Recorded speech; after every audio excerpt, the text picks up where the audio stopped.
Allah subhanahu wa ta'ala told us in 4 places in the Quran, do not follow the footsteps of the shaitan.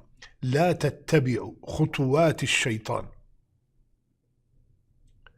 There was a man, his name was Barsisa. Barsisa was a devoted worshipper for 70 years in his temple. All he does is worship Allah Azza wa Jal. And that made the shaitan furious. He tried to make him mix with people, he couldn't. He tried to make him stop worshipping, he couldn't. He tried to make him stop making dhikr, he couldn't. But he did not stop. Then he came up with a very smart idea. The shaitan came with a very smart idea. There were 3 brothers that wanted to travel and go for jihad. So they came to Barsisa and they said, Ya Barsisa, you are the most pious person that we know, and we are going for jihad, and we have our sister that we do not know where to keep her while we are away, and you are the only person we trust. He said, no way, I will never accept a woman in my house. Anytime there's a man and a woman, the third is their shaitan. No way, no how. Please, this and that. They said, no way, he said. So they said, okay, how about we get her a house next to you and you just check up on her every once in a while. After long conversation, Barsisa agreed. Now the shaitan came to him. Said, Ya Barsisa, the woman is on her own. Maybe she needs some food. Why don't you go, just put the food at the door and knock and run. Don't look, don't do anything. Don't fall into any kind of haram. So Barsisa started every day, take some food, knock at the door and run back to his temple.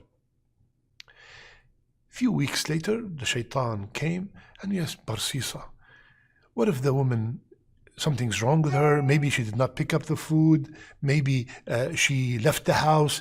Just check up on her, knock at the door and wait till she says you hear a voice and then khalas you leave. So Barsisa took the food, dropped it at the door, knocked and wait. He heard her voice and he went back. Now he liked her voice. He prays, he hears her voice. He looks up, he hears her voice. So the shaitan came to him 2-3 weeks later. Look at the shaitan, step by step. He said, you know, now it's almost over 2-3 months and the girl is by herself. She's probably bored and you're a very pious man. When you knock at the door and you just wait till she opens the door, you check up, make sure she's fine, she's okay, and then you leave. So Barsisa went, knocked at the door, she opened the door. How are you? How's everything? Good, alhamdulillah, left. He kept on doing that for a while and then the shaitan came back again. He said, you know what? You are a very pious man and you're not going to do any haram. Go and sit with her, chat with her. She probably needs some company. How long she's been, she probably missed her brothers. So Barsisa came and she said, come in. And now he sits with her again. Day, 2, 3, 4, 5 days, until one day Barsisa got up and hugged her and kissed her. And astaghfirullah, he came back to his temple. How did I do that? Then the shaitan came and whispered, oh, now you are a very great worshipper. You've been worshipping for 70 years. What is this sin going to do in your ocean of good deeds? He continued, and then Barsisa committed the fahisha with that woman. Few months later, the woman came to him and said, Ya Barsisa, I am pregnant. Barsisa went crazy. The shaitan came to him and said, what if the brothers come back now and find out what you have done with their sister? So the only solution now, go and kill her baby. So Barsisa went and killed the woman and killed the baby and buried them. Step after step. The brothers came back excited. They haven't seen their sister for a long time. Ya Barsisa, where's our sister?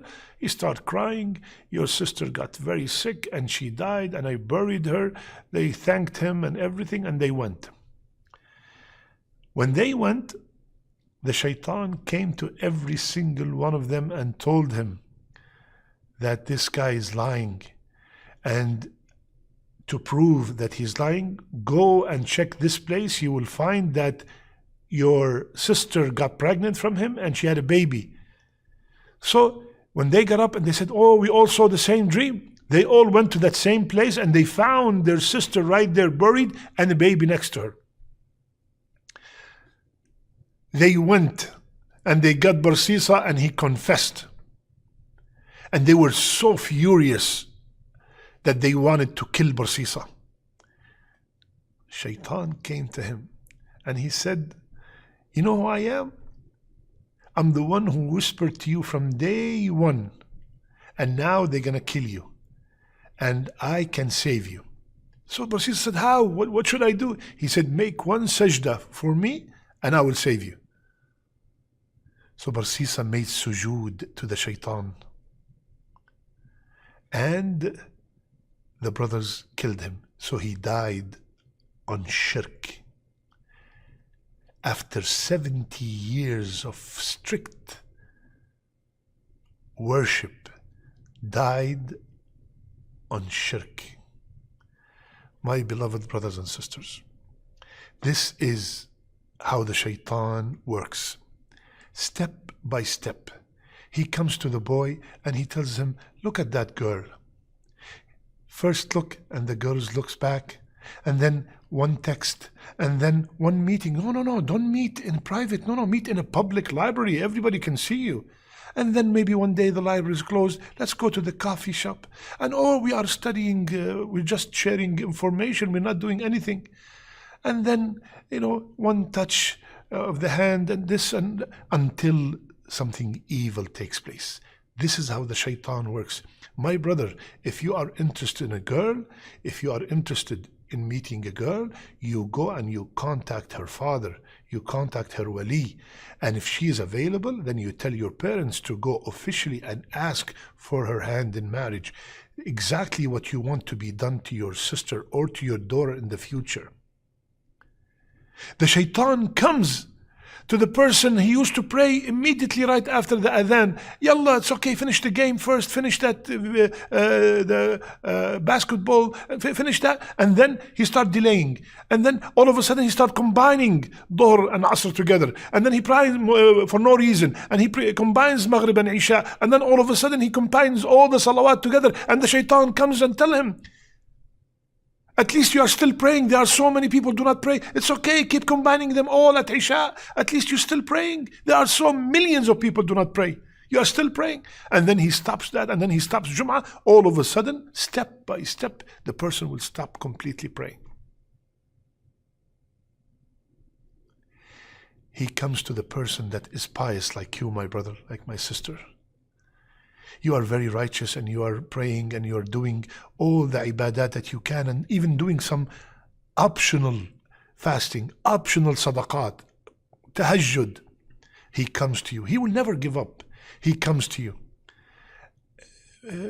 And you are going through some hardship. You are very sick and so much pain. And then all of a sudden your husband loses his job, or you lose your job. And all of a sudden you're having issues with your in-laws, or at home, or at work. And the Shaytan comes and whispers, look at you, worshipping day and night, making adhkar all day, all night. Where is that God? Where is He?